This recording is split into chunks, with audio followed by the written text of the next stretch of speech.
Hi, it's Jackie with Journey to More with Less, and this is an update video with the video series I've done on living in an RV in the winter.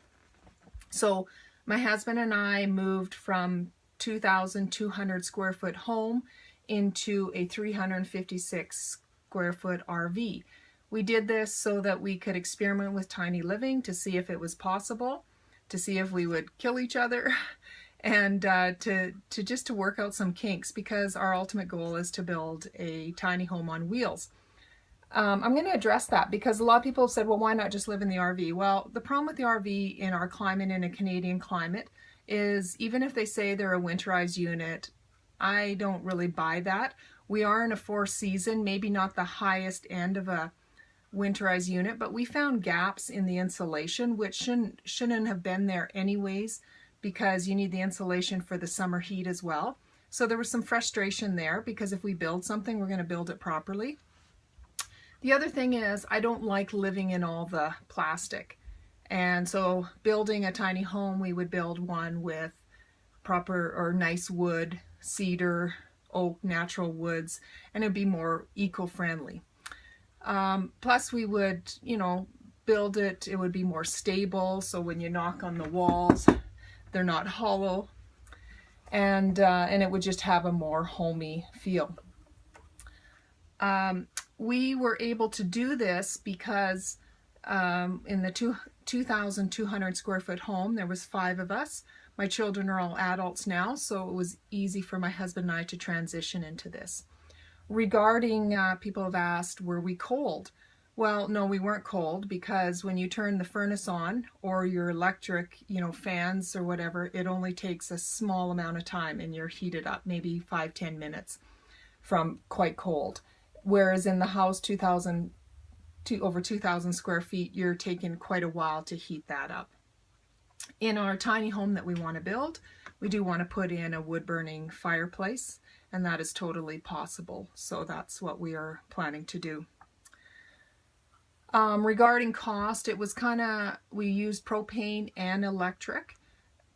I'm just guessing off the top of my head. I tried to do an analysis of how much we were spending, but we were paying for the electricity in the house as well, and there's a couple of roommates in there now, so it's really hard to go exactly how we were, but I'm guesstimating $400 over a month over the period of the coldest months to heat the 356 square feet.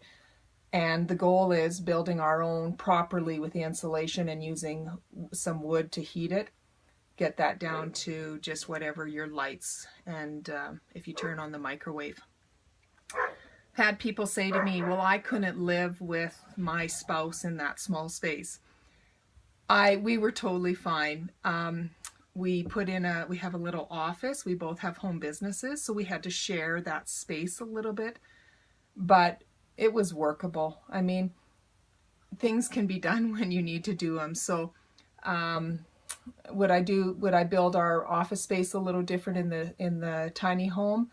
Potentially. I'd have more counter space. I mean, we did build a collapsible counter that could come up and offer more space. And I also brought in one of those folding tables, not the big 6-foot one, but I have a 4.5-foot one.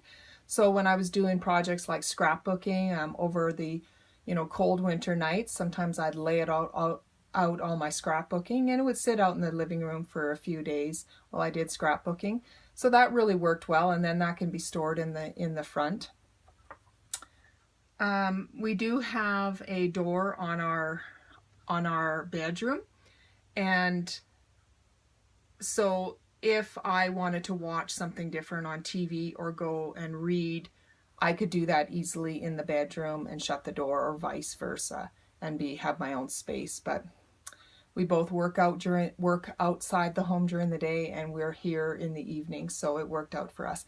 And the big thing is for everyone to evaluate their own life, but to say that it can't be done is not a truth. It can be done. You do have to sacrifice some things, but to be honest, I didn't feel that it was a big sacrifice. For me, it's opening up a freedom. From this, actually, talking about living in our tiny home, I was able to meet a local lady, and we've become friends. She also wants to build a tiny home, and she started a website, or the two of us have, but she's done most of the work. And it is called Less is More Living. And that's not only a website, but a Facebook page. So Less is More Living. And so click on that or go to that and kind of check out, because what we're trying to do is put our information out there so that everybody doesn't have to reinvent the wheel, and we can just work together and build this information. So I'm just going to do a quick little tour and talk about a few things that we did different. And but yeah, we've been in here a year, and now we can say we've done that, and now it's on to the next stage. So I'm just going to take the camera. Yeah, we did bring in our big screen TV, so we have total theater experience here in the RV.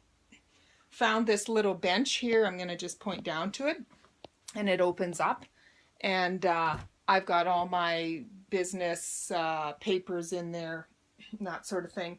I've really talked about you have to multi-use your areas. That couch here is a hide-a-bed, so we have had company over and stayed on the hide-a-bed. We don't have a lot of company, so I mean this works for us. If you're someone that does a lot of entertaining, then this may not be for you, but for us, we don't have a lot of people coming over. And the amount of people that come over in our lives in a year, the money we save on a smaller space will easily pay for a hotel room, and so that works out fine. We have, we did put in an electric fireplace. It's got some nice ambiance to it, and that's kind of nice. Won't be as nice as when we have a real fireplace. Put in the island in the kitchen. Love the island. That was the best idea that we've done. I have all the space I need in my kitchen, and I have everything and more that I use in this kitchen. There are things in here that I do not use. I tend to cook, you know, virtually the same sort of things, relatively the same, and I use the same sort of things. If we have had, I just want to go back to having visitors. If we have had company over, you know, we still can fit 4 easily at the table, and a couple over there. I mean, we can do appetizers and wine and all that sort of stuff. I mean, as far as big gala sit-down dinners, no, I'm not doing them here, but I didn't do them in the big house either. So the shower, when we first moved in, I talked about it being a little small, and so when I bend over to shave my legs, I hit the back of the tap. But within a short time of turning the cold on, full blast, I was able to figure out how to do that properly. So you just work with you adapt to your surroundings, and yeah, so obviously the bedroom, lots of space for clothes, still have piles of clothes and things that I don't even wear that are in there for someday. So as much as we've downsized, could downsize even more, but our goal is to build probably a home about 400 square feet, and then just change the layout a bit to accommodate our lifestyle better. So just wanted to update everybody on that, and just to say, you know, it's totally possible depending on where you want to go with your life. For us, we want to have more freedom to do recreational things, maybe and travel some more as we progress into our retirement, and this is going to take us closer and faster to our retirement. So definitely an option for a lot of people out there if you're struggling. Anyways, have a great day, and if you have any questions, post them at the bottom.